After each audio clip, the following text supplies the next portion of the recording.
रामपुर गांव में अमावस की काली रात थी। चारों तरफ अंधेरा ही अंधेरा था। उसी अंधेरे में एक पीपल के पेड़ पर एक चुड़ैल और भूत बैठकर बातें कर रहे थे। मेरी चुड़ैल रानी, कितनी शांति है इस अंधेरी रात में। आज तो मजा ही आ रहा है, पीपल पर बैठकर तुझसे प्यार भरी बातें करके। भूत की बात सुनकर चुड़ैल चिढ़ते हुए बोलती है, तुम तो बस देखो इलू इलू करते रहते हो। मेरी कोई परवाह है ही नहीं। बड़े आए प्यार भरी बातें करने वाले। चुड़ैल को यूं गुस्से में देखकर भूत बोलता है, मेरी चुड़ैल रानी, तुम इतने गुस्से में न जाने क्यों आ जाती हो। अरे मैं तो तुम्हारे लिए जान भी दे सकता हूँ। चलो अब नाराज मत हो, अभी चलकर इंसानी खून पीते हैं, मजा आ जाएगा।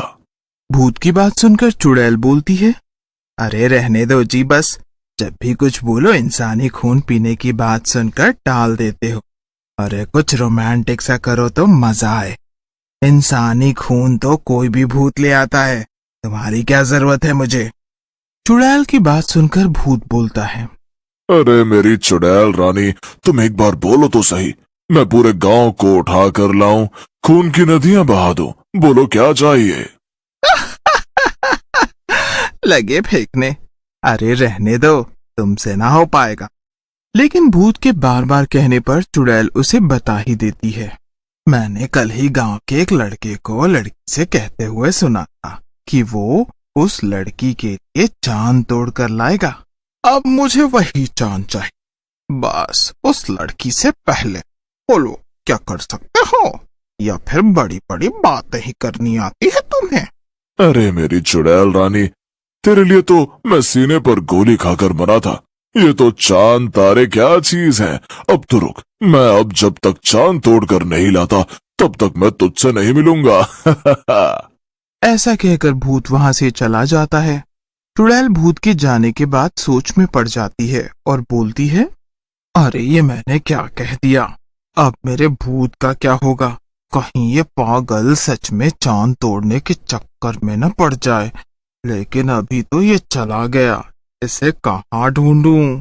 ऐसा कहकर चुड़ैल भी वहां से चली जाती है। उधर शैतान वहां से निकलकर सीधा अपने दोस्त कल्लू शैतान के पास जाता है और बोलता है, अरे कल्लू भाई, मैं बहुत मुसीबत में पड़ गया हूँ, मेरी मदद करो।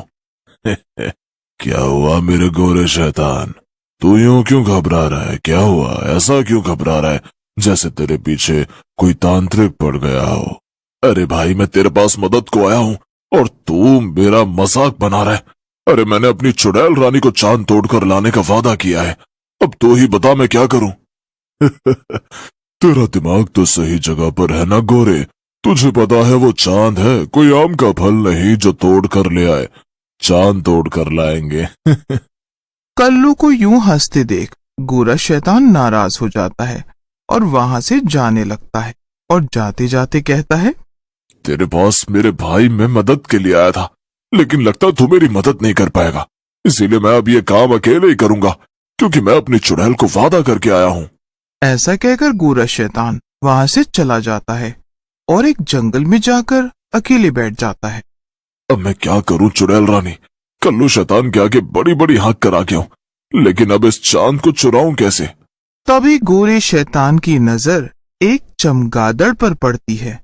गोरा शैतान चमगादड़ को पकड़ लेता है। चमगादड़ शैतान से कहता है, गोरा शैतान मुझे छोड़ दो, मुझे जाने दो।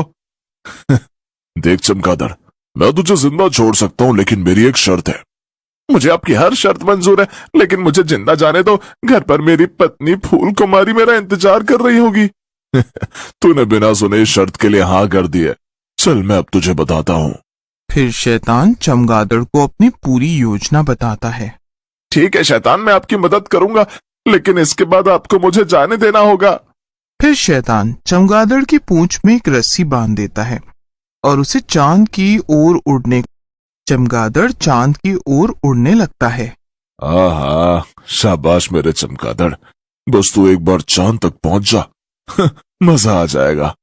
फिर चमगादड़ चांद पर पहुंच जाता है और चांद को रस्सी में बांध देता है और शैतान से रस्सी खींचने को कहता है।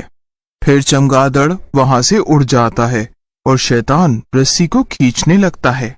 अरे बाप रे, ये चांद तो बहुत भारी है, लेकिन मैंने अपनी चुड़ैल से वादा किया है, इसे तो मैं जरूर खींच कर रहूंगा। फिर शैतान चांद को खींच लेता है।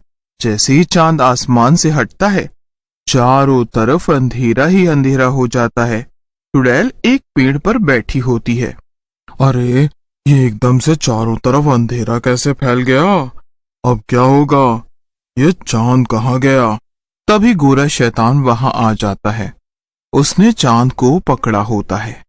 चांद को देखकर चुड़ैल डर जाती है और कहती है, आए, ये सब क्या है गोरे? अरे तुम तो सच में चांद को तोड़ लाए। तुम्हें पता है ना, पूरी दुनिया का संतुलन बिगड़ जाएगा अब। चुड़ैल की बात सुनकर शैतान हंसने लगता है और बोलता है, कुछ भी हो, मुझे कोई फर्क नहीं पड़ता। तुमने ही तो बोला था कि तुम्हें चांद चाहिए, मैं तो चांद तोड़ कर ले आया।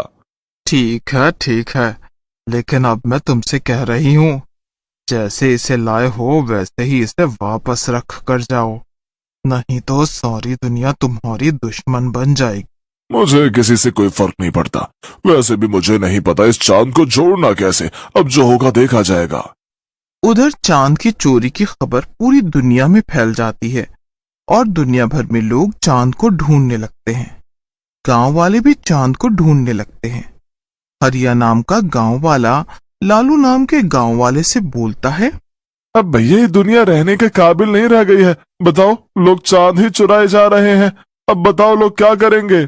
सही कह रहे हो भैया, पहले तो कीमती सामान ही चोरी होता था, अब तो चांद भी चोरी होने लगा है भैया। देखो ना, सब तरफ अंधेरा ही अंधेरा हो गया है। मेरे गांव के भाइयों, जैसा कि आप सब लोगों को पता है, हमारे आसमान से चांद की चोरी हो गई है। हमें इस चांद को मिलकर ढूंढना होगा, नहीं तो हमारी पूरी जिंदगी की रातें अंधेरे में ही गुजरेंगी। फिर सरपंच के कहने पर गांव वाले चांद को ढूंढने लगते हैं और जंगल की ही ओर निकल जाते हैं। जंगल में उन्हें एक जगह तेज रोशनी दिखाई देती है। रोशनी देखकर पुतन कहता है, अरे भैया, इस तरफ से बहुत जोर से रोशनी आ रही है, हो ना हो चांद वहीं पर होगा, चलो वहां चलकर देखते हैं। फिर सभी गांव वाले मिलकर रोशनी की तरफ चल पड़ते हैं। गांव वालों को आता देख चुड़ैल शैतान से कहती है, देखा गोरे, मैंने कहा था ना कुछ गड़बड़ जरूर होगी। अरे वो देखो, गांव वाले इसी ओर चले आ रहे हैं। आने तो चुड़ैल रानी, भला तुम कब से इन इंसानों से डरने लगी? इनकी औकात नहीं है ये हमसे लड़ सके। इन सबको मार डालूंगा मैं। और गांव वाले भी वहां पहुंच जाते हैं। चांद जमीन पर रखा होता है, जिसे देखकर लालू कहता है, आहा, मिल गया चांद भाई। अरे चांद मिल गया, अब इसे दोबारा आसमान में रख देंगे। चांद तो मिल गया, लेकिन इसे दोबारा आसमान में कैसे रखेंगे? तभी उनके सामने शैतान और चुड़ैल आ जाते हैं। उन्हें देखकर सरपंच बोलते हैं, तो ये सब इन दोनों का किया धरा है। चांद को तो हम बाद में देखेंगे, पहले इनसे निपटते हैं। ऐसा कहकर गांव वाले लाठी भाले ले निकाल लेते हैं और गोरे शैतान को पीटने लगते हैं। ये देखकर चुड़ैल घबरा जाती है और बोलती है, सरपंच जी, गोरे को छोड़ दो, हम दोनों यहाँ से कहीं दूर चले जाएंगे और किसी भी इंसान को कोई तकलीफ नहीं पहुंचाएंगे। ये सब इसने मेरे कहने पर किया है। फिर चुड़ैल सरपंच जी को सब बता देती है, जिसे सुनकर सरपंच जी गांव के साधु बाबा को बुलाते हैं और उन्हें चांद को वापस आसमान में रखने को कहते हैं। जिसे सुनकर साधु बाबा कहते हैं, बेटा, चांद तो शिव जी का है, वो ही इसको वापस आसमान में रख सकते हैं। हमें मिलकर उनसे प्रार्थना करनी होगी। फिर सारे गांव वाले मिलकर भगवान शिव की प्रार्थना करने लगते हैं। तभी एक चमत्कार होता है। चांद हवा में उड़ने लगता है और उड़कर वापस अपनी जगह पर पहुंच जाता है। फिर सारे गांव वाले चुड़ैल और शैतान महादेव जी की जय बोलते हुए अपने अपने घर चले जाते हैं।